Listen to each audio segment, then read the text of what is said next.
जिथे रस्ते संपतात तिथून खरं साहस सुरू होतं. लडाखच्या थंड वाऱ्यात 14,000 फूट उंचीवर एक असं ठिकाण आहे जिथे आकाश पृथ्वीला स्पर्श करतं. हानले. इथे आहे भारतातील एक अत्यंत खास ठिकाण, हिमालयन चंद्रा टेलिस्कोप, जिथून आपण विश्वाच्या गूढतेकडे नजर टाकतो आणि जेव्हा रात्रीचं आकाश उजळतं तेव्हा दिसते ती मिल्की वे, लाखो ताऱ्यांची एक जादुई कहाणी. लडाख ही माझ्यासाठी फक्त एक ट्रिप नाही, तर हा एक अनुभव आहे, स्वतःला शोधण्याचा आणि विश्वाला जवळून पाहण्याचा. Welcome to Hanle. Hello and welcome back to Nisarg moto on YouTube. सकाळची सुरुवात या काकांच्या लोकल गाण्याने केली.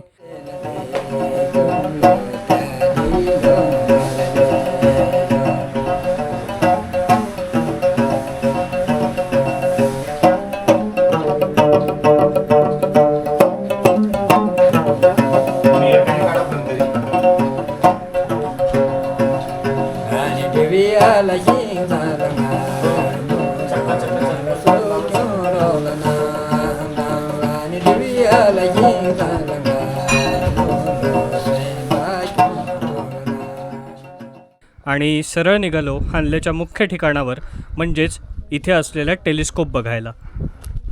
मी आत्ता आलो आहे इंडियातल्या पहिल्या सगळ्यात हायेस्ट टेलिस्कोप, जो की आहे हानलेमध्ये, आणि हा वर्ल्डमधला सेकंड हायेस्ट टेलिस्कोप आहे, जो की यूज केला जातो गॅलेक्सीज आणि स्टार्सचा स्टडी करण्यासाठी.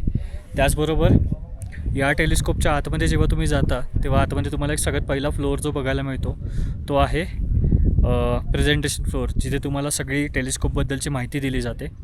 आणि त्याच्यानंतर तुम्ही जेव्हा सेकंड फ्लोअरवरती जाता तेव्हा ॲक्च्युली तुम्हाला टेलिस्कोप बघायला मिळतो. सो टेलिस्कोपला तुम्ही बघितलं तर तुम्हाला दिसेल की आजूबाजूला खूप मोठ्या मोठ्या इंडक्शन मोटर्स यूज केलेले आहेत.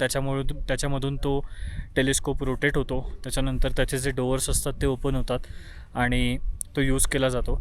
सध्या हा टेलिस्कोप ऑब्झर्वेटरी म्हणून यूज केला जातो. अजूनसुद्धा इथून ऑब्झर्वेशन्स होतात. आणि जो डेटा आहे हा बँगलोरला पाठवला जातो रिसर्चसाठी with the speed of around 1 Mbps per second. हा स्पीड आधी 8 kbps पर सेकंड होता, तो आता इन्क्रीज होऊन 1 Mbps झालेला आहे. स्पीड कमी असण्याचं एक आणखीन कारण आहे, ते म्हणजे डेटा लॉस होऊ नये म्हणून.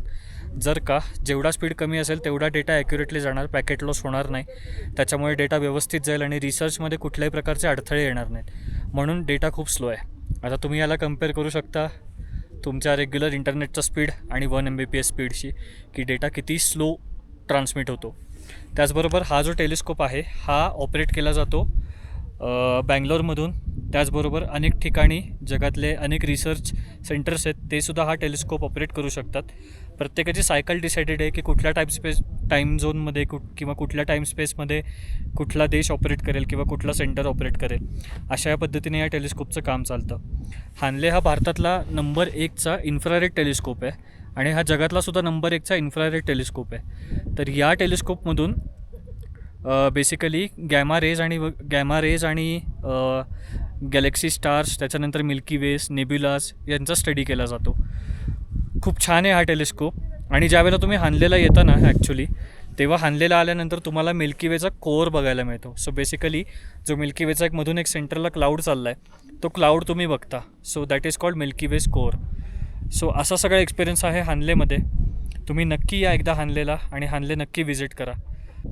तर हिमालयन चंद्रा टेलिस्कोप हा सगळ्यात मुख्य टेलिस्कोप आहे, पण हानलेमध्ये ना असे काही छोटे छोटे टेलिस्कोपसुद्धा आहेत की ज्याचा यूज हा गॅमा रेजच्या स्टडीसाठी केला जातो. म्हणजे जे स्पेसमधून गॅमा रेज बाहेर येतात किंवा गॅमा रेजचं जे एक्सर्शन होत असतं त्याचा स्टडी करण्यासाठी म्हणून या टेलिस्कोपचा यूज केला जातो. सो हे जे माझ्या मागे स्ट्रक्चर तुम्हाला दिसतं आहे, ते स्ट्रक्चर आहे हानलेच्या तिकडच्या ऑब्झर्वेटरीपासून थोडंसं खाली.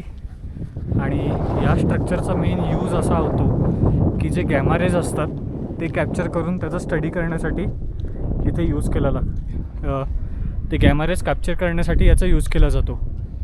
इथे तुम्ही बघू शकता ह्याची थोडीशी इन्फॉर्मेशन इथे लावलेली आहे.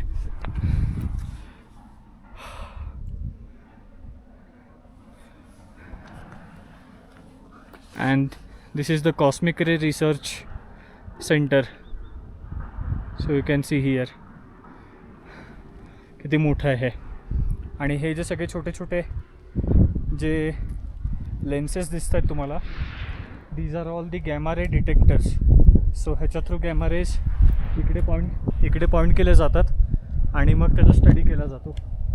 सो आणि हे जर का व्हील तुम्ही बघितलं तर ह्याला ना लोखंडाची चाकं आहेत आणि याला पण मोटर्स आहेत. सो हे कम्प्लिटली रोटेट होतं या ट्रॅकवरती. दिस इज ऑल्सो अमेझिंग. काय काय होतं आहे ना आपल्या इंडियामध्ये. आणि याला सगळ्याला पॉवर म्हणून मागे एक खूप मोठा सोलर प्लांट आहे. माहीत नाही तुम्हाला दिसतो आहे का, पण तो प्लांट जवळजवळ खूप मोठा आहे. 3 ते 4 गुंठ्यामध्ये तो प्लांट असेल. आणि अजून पण इथलं काम पूर्ण झालेलं नाही आहे, अजून इथलं काम चालू आहे. सो लवकरच हे सुद्धा सेंटर ऑपरेशनमध्ये येईल अँड रिसर्च इथून सुद्धा चालू होईल. ऑलमोस्ट बाकीचं जे खालचं काम आहे ते सगळं पूर्ण झालेलं आहे. जी छोटी छोटी कामं आहेत ती राहिलेली आहेत. आत्ता मी हानले ऑब्झर्वेटरी बघून झाल्यानंतर होमस्टेला रिटर्न आलो आहे. इथे मी जेवण वगैरे केलं आहे आणि आता मी लवकर झोपणार आहे, कारण की आजचा प्लॅन असा आहे की उद्याला साधारणपणे 1-2:30 वाजता लवकर उठून मिल्की वे बघायचा आणि मिल्की वे कॅप्चर करायचं ट्राय करायचं आहे. माहीत नाही काय होणार आहे, कारण की आत्ता बाहेर खूप जोरात पाऊस आणि बर्फ पडतो आहे. सो त्याच्यामुळे जर का वेदर जर का क्लिअर झालं तर कदाचित बघता नाही येईल. अदरवाईज मला वाटत नाही की काय बघायला मिळेल. So let's see what happens.